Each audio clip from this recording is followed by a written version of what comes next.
Hello, everyone, and welcome to a Nethermind internship Q&A episode. And in this episode, we will have a former Nethermind intern interviewing another former Nethermind intern. We will discuss, among other things, the role that the Nethermind internship program has played in our professional development and how it has served as a catalyst for our current paths. So I want to start with an introduction of the first Nethermind intern. That would be myself. My name is Jorge Arce. I am a blockchain researcher at Nethermind. I have a background in applied mathematics, and I'm currently a PhD candidate in applied mathematics. As for my work at Nethermind, I am particularly interested in liquid staking protocols, and I have collaborated extensively with Lido Finance. And I recently had the honor of leading a research project for Lido, in which we explored the design of a mechanism for decentralized curation of Lido's validators. And it all started as with an internship at Nethermind, and in fact, this is where I met Kristof. So I would like to introduce Kristof Gazso. He also started as an intern at Nethermind. He then became a full-timer. He worked extensively on account abstraction and co-authored EIP-4337, of which we will get the opportunity to talk a little bit more about later. After a while, he left to fund Pimlico, which is an infrastructure platform for building the next generation of smart wallets, building upon EIP-4337. I met Kristof when he was a full-timer and I was an intern, and we collaborated on building an account abstraction plugin for the Nethermind client. And well, I really had the best of times collaborating with Kristof, so it is quite an honor to have you here. Same here. Thank you for the introduction. Awesome. So before we get into the nitty-gritty of the Q&A, let's see. Can we start with an introduction to the Nethermind internship program, actually? Well, and what is Nethermind, of course. For those of you who haven't heard of us, we are a blockchain research and software engineering company. And if it's the most likely thing is you have seen about us, if you have, through our work on the Nethermind Ethereum execution client. That's how everything started. But from there, we have branched out to, we're trying to sort of like encompass all other aspects of blockchain research and development as well. So this includes like layer 1, layer 2 engineering. Namely, we have also extensive collaborations with Starknet and have built a lot of tooling for them. We do blockchain and cryptography research, of course, security audits, formal verification, and many, many, many more. So we're Nethermind ETH on Twitter. Also, if you're interested in what we're doing, you can give us a follow. And we also have Nethermind Stark for the Starknet efforts. Now, as for the internship program, this is a program that offers students and graduates worldwide an opportunity to explore the inner workings of Ethereum and to contribute to the evolution of Ethereum through exciting and challenging projects. This is a technical, hands-on, 3-month-long program that gives you the freedom to select and move between different engineering projects. And so we'll get to talk a little bit about that in the context of what we did. Hopefully that will give it a little bit more, will make it a little bit easier to relate to. You'll also have the flexibility to hone your skills, expand your knowledge in blockchain core engineering, DevOps and infra, crypto research, security, layer 2 tooling, and DeFi research and development. Finally, I would like to highlight that we are also, we have a sponsorship by the Ethereum Foundation, which is also helping us find new interns for the program and fund our efforts as well. And this has been a very fruitful collaboration as well. If you want to learn more about this, about the internship program itself, please go to nethermind.io/internship program. Okay, so now that we got the basics out of the context we're talking about out of the way, let us start our conversation with Kristof. So I think, well, now that you're leading the efforts at Pimlico and the future is definitely looking bright for you. So, but it's kind of nice to look back and think, I think mostly everything started with the internship program. Oh yeah. So for people who are maybe in the position that we both were a few years ago, you're sort of like trying to bridge into the blockchain industry and so on. The first question would be, how do you find out about the internship program? Ooh, I believe it was a long time ago, but if I remember correctly, I was on crypto Twitter. I was just trying to, really catch up in the latest things that were happening in the Ethereum space, right? And I saw, I believe, a post by the Nethermind Twitter account, advertising that they have internship programs, which for me was quite unusual for the most part, because every single place I saw, which was hiring at the time, wanted people who had like either direct crypto experience or had like a computer science degree. Right. I had neither, and so this is really like special opportunity, which I definitely like was excited by, and I read up on afterwards a lot. And then I went through all the things that Nethermind was doing, and was like, yeah, this is like, I want this. So now you're into the internship program, and so what do you see? Like, do you get into this this jungle of like super talented people, and like, so like, what are your impressions? What do you see? What projects catch your attention? Well, I don't recall exactly which projects were the most active at the time at Nethermind, but I remember asking to jump on a bunch of calls with different people from different teams, right? Figuring out what they are actually doing. So like, back in the day, a lot of things to do with like compilers and Starknet at the time, a lot of things to do with, the Nethermind client in C#, Right. auditing and all these different things. And so after having a bunch of calls during my first week, I was like, yeah, I think talking to Łukasz from the Ethereum core team building the execution client sounded the most interesting, right? The problem sounded the most difficult and the most like core to the whole Ethereum layer, really. And so that's why I was like, yeah, I want to like contribute to this specific part of Nethermind. Nice. That makes sense. And how's your experience like? Like, what stands out about how you felt through the program, the kind of like support you were given, and really any impressions that you can give us about the experience?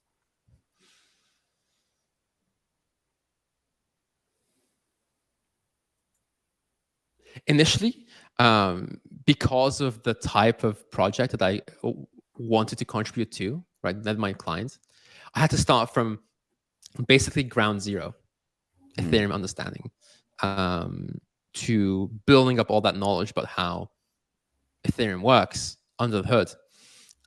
So that was a really intense first couple of weeks in a good way, because I was just learning so much. Right, every line of code I read, I could go look at different blog posts about how the EVM works, how Ethereum works, and like associate it with that. Right, it was really fantastic. Łukasz gave a ton of help at the time when it comes to figuring out how to not write spaghetti code in C#. Helping figure out architecture for the different problems that we were solving. And I guess the biggest, more major project I worked on together with Łukasz was the MEV plugin. Right. So at the time, before the merge, we had the MEV relay. And so the MEV relay was handled by Flashbots on most chains. However, for instance, back then it was called XDAI, now it's called Gnosis Chain. There were only Nethermind and Open Ethereum were running as validators, right? So there's no Geth on which to run the MEV relay and MEV Geth. So that was a really big thing to try and like understand the entirety of how Flashbots worked and try and port it and make it a part of the Nethermind client. And so that taught me a bunch about MEV, about how MEV works, what different strategies exist for MEV as well, and like how all this is handled by these big players like Flashbots and, well, afterwards like Nethermind. under the hood. That's amazing. Yeah, it's also a very different time for Ethereum, probably like 2021 or so, before Oh yeah, the merge and everything. Yeah, that's great. So we have mentioned, well, you had to sort of like start from scratch, understanding, well, the Nethermind client, and even like how to not write spaghetti code on C sharp, of which I was guilty of a couple of times during my internship as well. Um, there was this getting to understand MEV. So those are all pretty useful technical skills. I'm sure you have continued to use them throughout throughout the years.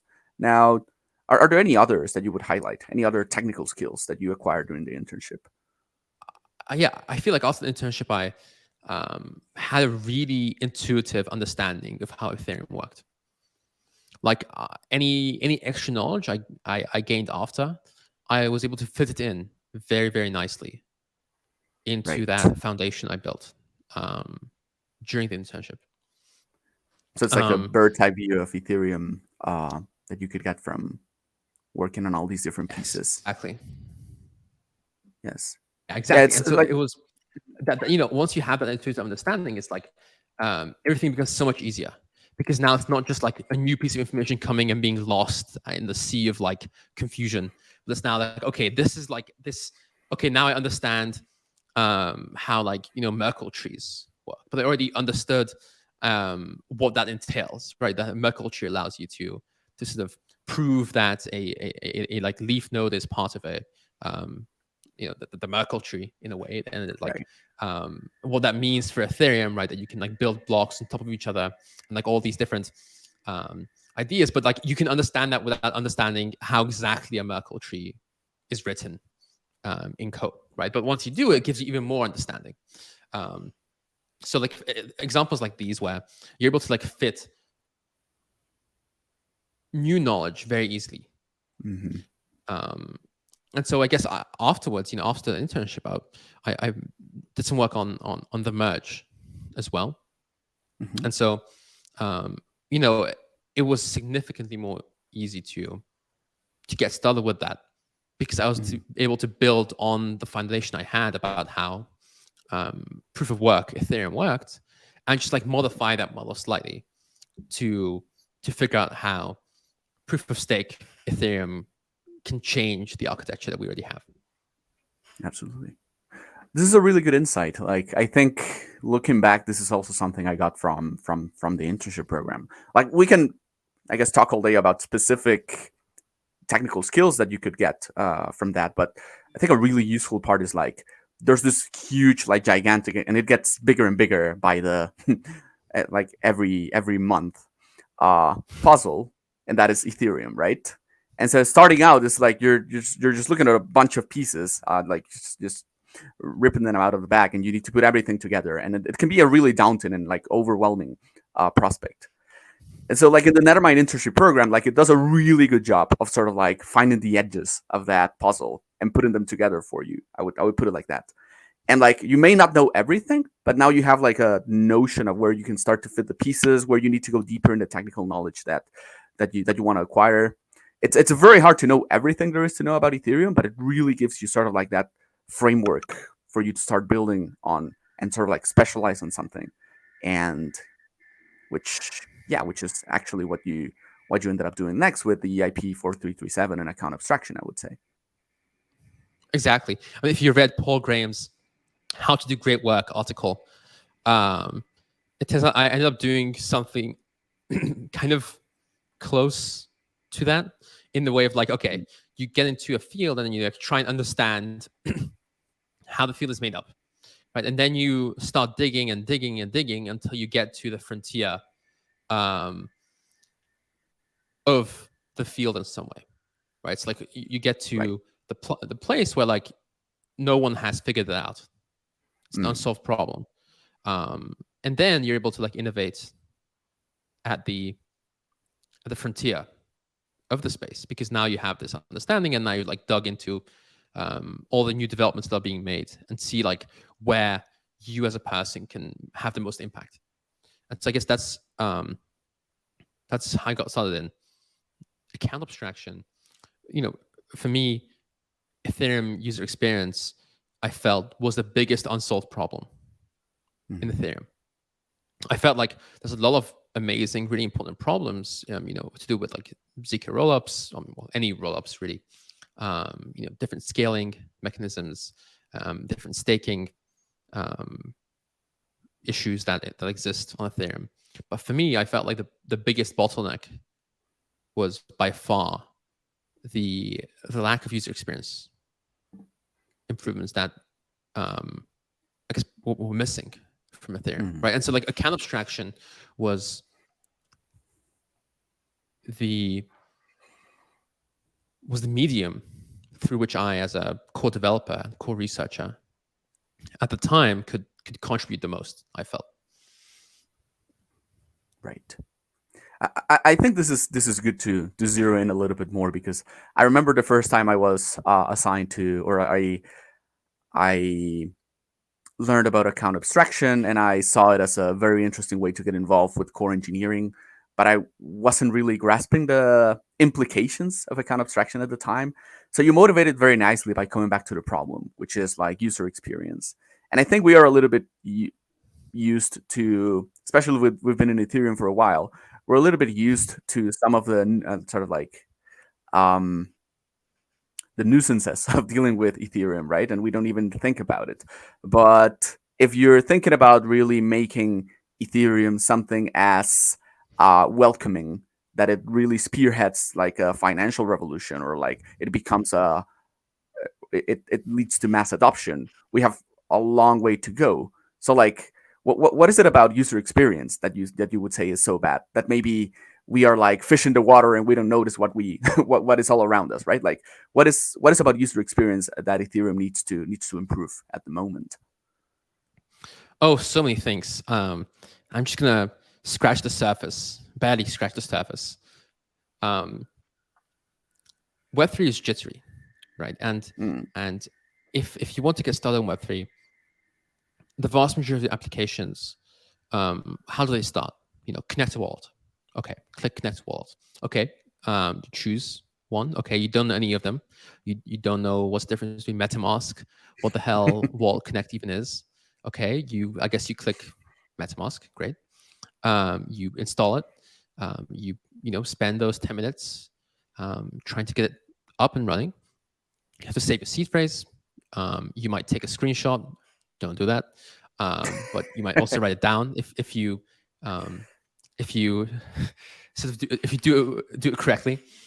Okay, now you get started. Okay, what do you do now? Okay, well now you have to go away and you have to find a place to on ramp some funds. Great. Like, how do you do that? There's you can use Coinbase, you can use Binance, you can use more specialized things like MoonPay or Transact or these sort of services. Probably takes you, if you're lucky, half an hour. And now finally, okay, now you can hopefully get started if you also manage to transfer some ETH to your account. So you have to pay for gas fees, whatever they are. No one knows. Users don't know what that is, right? And then finally you can actually start using what you want to. So like, there's so many problems with this flow. And I have a sort of, I'm not sure if it's a hot take or not, but like, it is a kind of strongly held take I have, which is for Web3 applications to compete, they have to compete by being just simply better to use than Web2 applications, not because they are more decentralized or more permissionless. That is a fantastic thing to have, but that's not going to draw in your normal user, right? They don't care about that. They care about it being smoother, more powerful, being better to use, having better features, fixing their problems better. And we are so far away from that. So like, what are some ways in which we can tackle this, right? Okay, well, imagine, and again, I'm actually just giving examples. I'm not saying this is how we should do it, but it's just examples of how we can solve it. It's like, okay, imagine if instead of having to go away, connect a wallet, find a third-party wallet that you're going to plug in and start using the application with. What if it was created for you under the hood, right? And as you start using the application, first it starts off just being held by the online application that you're using. But then as you start using it more, as you start accumulating money, it prompts you to, hey, like, you actually have some money on this. Here, like, you should set some guardians so you can recover it if anything happens. Okay, so now you've sort of done a bit of more self-sovereignty. You now sort of own a lot more of your wallet. As you start using it even more, okay, you have a lot of money on the account now. You should set up your own like multi-sig, choose, get several keys to secure your account to make sure it's not lost, right? As you can keep like this progressive evolution to having more and more self-sovereignty, which means, one, it's really, really easy to get started. But it also means that as you actually have more and more at stake, you still get all the benefits of self-custody, right? And so this is not really possible with normal Ethereum accounts, private key-based accounts. This is only really possible with smart accounts, smart contract wallets. A big part of why smart contract wallets are important is because they allow you to customize with EVM bytecode, custom code, how your account works, what makes a valid transaction. So it allows you, for instance, to do what I just said, where it's like, you have guardians, you have like a multi-sig scheme, or you could also do different, really interesting things, right? Like setting up session keys. Imagine a system where, say, you don't have a world where the application itself owns your account, but you have a world where you yourself own the account, but you still don't want this jittery experience. So hey, okay, you set up an account, and you have an admin key that you store in a bank or like in a safe somewhere, or you bury it in the ground, and you don't want a laggy and difficult experience still. Right? You want to be able to click and do actions without having to go through a million steps. Okay, what if you generated different session keys which allow you to, which can have very limited access to your account? Imagine, for instance, you want to play an on-chain game. You have your main account. You generate a session key, which is only allowed to interact with the contracts of that game. And it's only allowed to spend, say, $100 of gas every single day. Now, after you generate this, you can give that key to this on-chain game, and you can feel safe knowing that even if something happens to that game, if they lose your private key, the impact is extremely limited, right?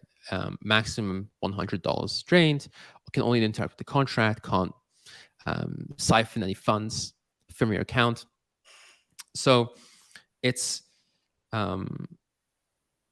this rivals, if not exceeds, Web 2 experiences, in my opinion. And this is sort of what we're striving for, really revolutionizing Ethereum's user experience by transitioning Ethereum's account system to being fully smart account based, moving away from this old paradigm, which, if you listen to Vitalik's talks, he's also, of the notion that this is the private key system we have is like a legacy system. It's just like something that we had to throw in during the genesis of Ethereum so that it can launch, with the intention that everyone was going to be using multi-sigs or smart accounts moving on. So yeah, I'm extremely excited to sort of move the needle with Ethereum UX. And yeah, a lot of it, well, actually, without the internship program, it would not really have been possible. I wouldn't have gone down the connections that I got, start working on account abstraction, all the technical skills that go into what we're building right now. So I'm forever grateful for all the things you guys have done. Fantastic. And and the things you have done for the space, and that you did for us working for Nethermind as well. We're grateful for them.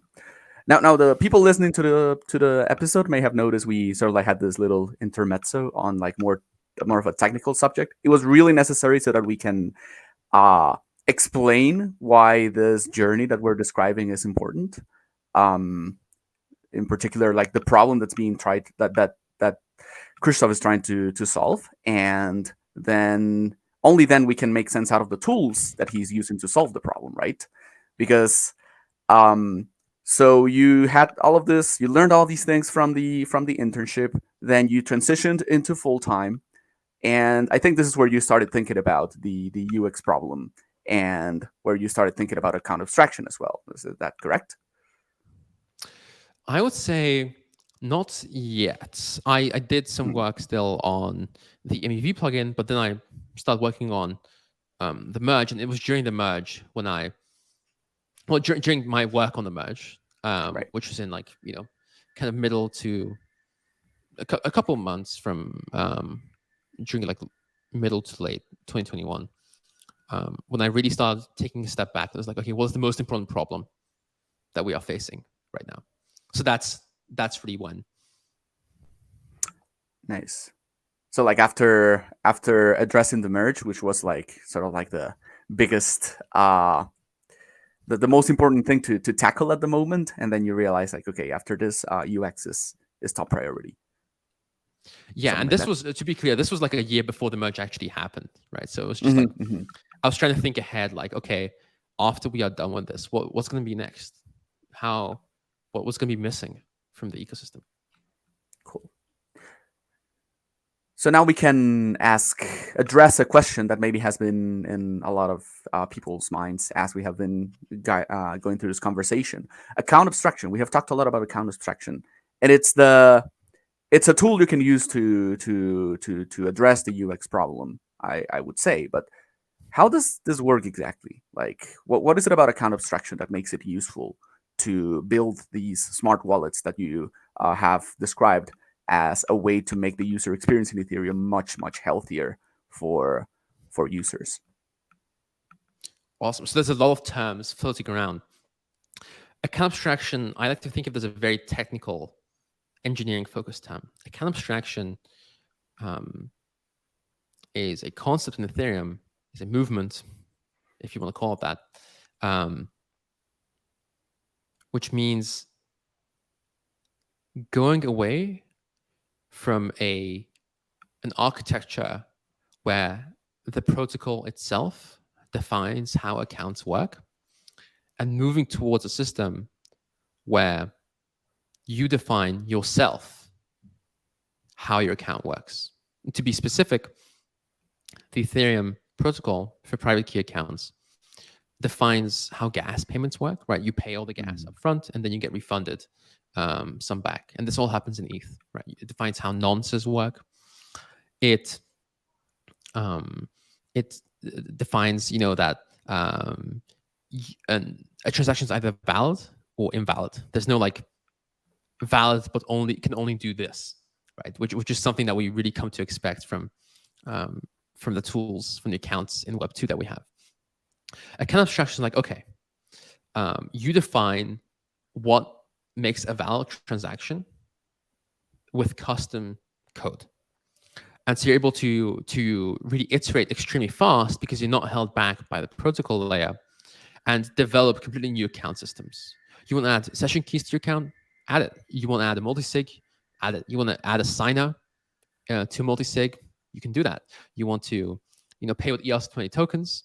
You can do that. You want to delegate the payment of gas fees so that someone else has to pay it. Someone who has a vested interest in you making that transaction. You can do that. And all this means that we can completely eliminate a bunch of the steps that come along with doing an action on Ethereum. And so, this again is how like smart accounts and account abstraction ties in. Smart accounts, I like to use them more these days because they refer to user-facing concepts, right? Yes. smart account is this new type of account where you have all these extra, extremely useful capabilities that you do not have with the old type of account, the private key account. Great. So let us do a quick recap of the journey so far. We have the internship. You were working mostly on MEV stuff, getting to really know the underpinnings of Ethereum. You transition to full time. You work on the merge for a bit. You identify, well, probably the greatest problem that Ethereum is going to face in the next few years is going to be the user experience. And then account abstraction comes in and EIP-4337, right? So what's the eureka moment where you have the problem of UX and then you go like, oh, the solution is maybe to go about things this way, EIP-4337 and so on. And as a follow-up question, like what role did Nethermind play in sort of like helping you make this connection and work on this problem? Totally. So I spent a lot of time thinking if there's a way to achieve all the benefits of account abstraction without having to go through a hard fork, right? Hard forks notoriously take a very long time because you have to get, consensus amongst all the core devs. You have to get all the clients to implement it. If you find a way to do it without that, you can ship things extremely fast, which is what we want to do. We try and find ways of getting making changes to Ethereum without having to change the protocol itself.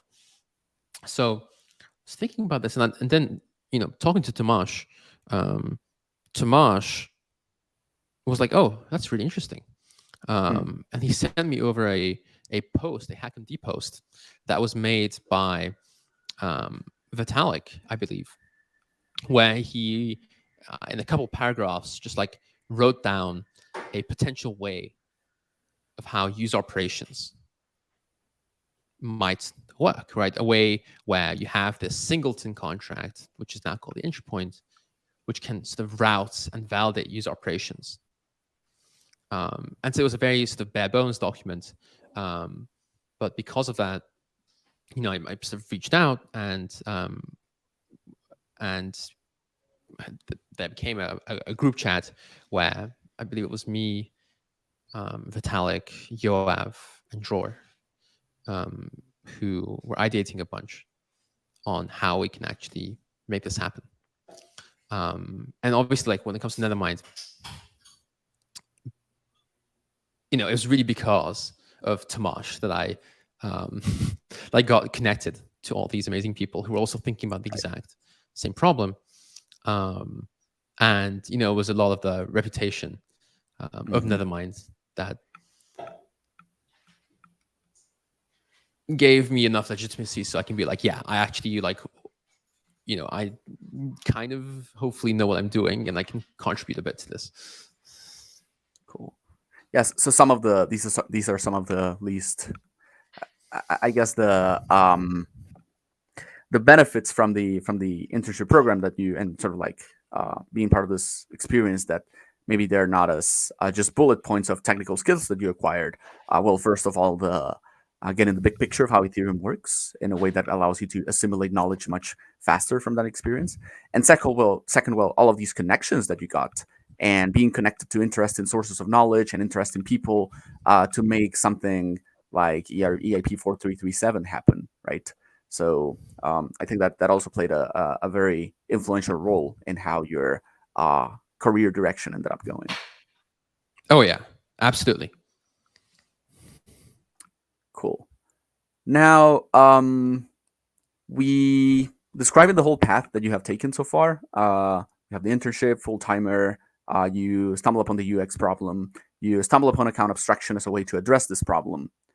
After a while, you realize that it is time to part ways with Nethermind and go your own way to go all in on this vision, right?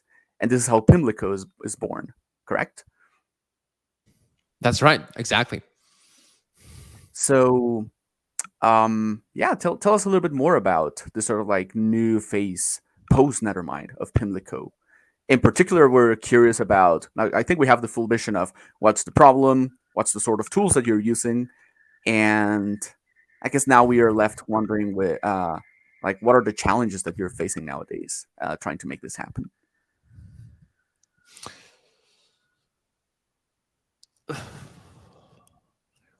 Well, first of all, Nethermind was like me and Tomasz extremely good terms. We parted ways in extremely good terms, right? He was That's good. We point that out, yeah, and this is one of the reasons why we have you here, right? yes, Because we exactly. have a very Otherwise, we good would and not close be here relationship. talking to each other. Yeah, Exactly. um, um, but yeah, it was. I mean, it was a completely different ball game from that point on, right? At that point, before I was leading a team for a bit, but actually having a bunch of support from all the other operational teams, Nethermind, took a lot of burden off, right? But when you actually have a company, you have to do everything yourself, right? So that involves figuring out and laying it into concrete the actual vision of the company. That involves fundraising. That involves hiring. That involves figuring out taxes, figuring out like random admin stuff. That involves like managing potential interpersonal issues when it comes to people who work at Pimlico. That involves sales, talking to a bunch of potential customers. That involves marketing, making things attractive, making sure that the product looks nice, works. Actually, doing engineering, so still writing a bunch of code and making sure you listen to user feedback and iterate very fast. So it's really just like a completely new environment where you now are responsible for dealing with everything. I personally love that, but it was very new at the time. Cool. Yeah, I can see how that's like an entirely different world, going from being a contributor to just sort of like being responsible for everything. And I guess you have much more freedom to execute the vision that you had, but it also comes with much more responsibility, which makes sense. Oh yeah, I mean, I really love that. If something goes wrong, like it's completely my fault that it goes wrong, right? Like, and it sounds weird, but like I actually really like this because I am. That means that like for the next time, I know that there's something I can do that's completely within my capabilities and abilities to make sure it never happens again. Right. So that right. it's very interesting. Yeah, I think it's a pretty good Way litmus of test working. of whether the founder life is for you or not. If you're excited about this prospect of like, everything is my responsibility, hence I have control over every single tiny little detail. If you're excited about this, then I think the direction you took makes the most sense. And that's amazing. So I guess we're gonna have to wrap it up very soon. As a very quick question, where do you see Pimlico a few years from now? What's your vision and ambition as to where you want Pimlico to go? So our North Star is completely revolutionizing Ethereum user experience. But like, where specifically do I see Pimlico going? I think a very good medium term path for us is leading Ethereum's transition to smart accounts, right? Meaning that it'd be fantastic if the vast majority of new users that come on start by using smart accounts. Right? They don't get started by using EOA accounts. They get all the benefits that this new generation of account gives them, making their experience less jittery. And so, on the metrics side, this would mean the vast majority of user activity coming from ERC-4337 user operations instead of vanilla Ethereum transactions from normal private key accounts, right? I think that's an interesting metric that I look forward to tracking over the next couple of years, because I think that's a really good signal to see whether we're succeeding. That's beautiful. And I think it can do a lot of good for the Ethereum ecosystem to have a more comprehensive vision of how people interact with the blockchain in ways that are a lot more comfortable, secure, and also like welcoming, so that we can get the adoption that we are striving for. Absolutely. Couldn't have said it by myself. Awesome. Well, thank you. Do you have any, would you like to say any words about, like for the audience, whether you're hiring or you would like people to either know more about Pimlico or even join you in making this wonderful vision happen? You have any words to say about that?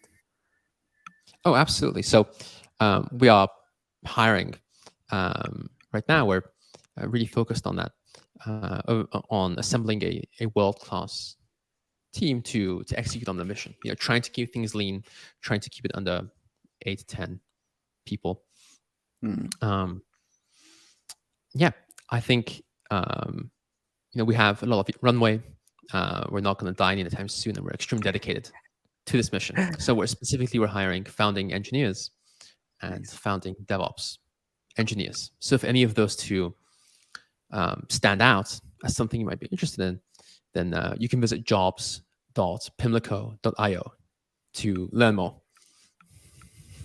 Fantastic.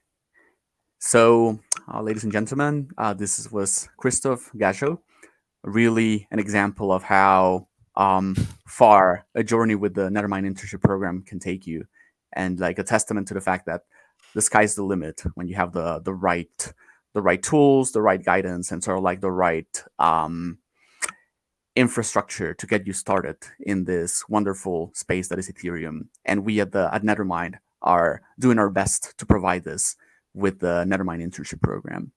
So if you're on the starting point, like both of us were a couple of years ago, we would highly encourage you to have a look at our internship program.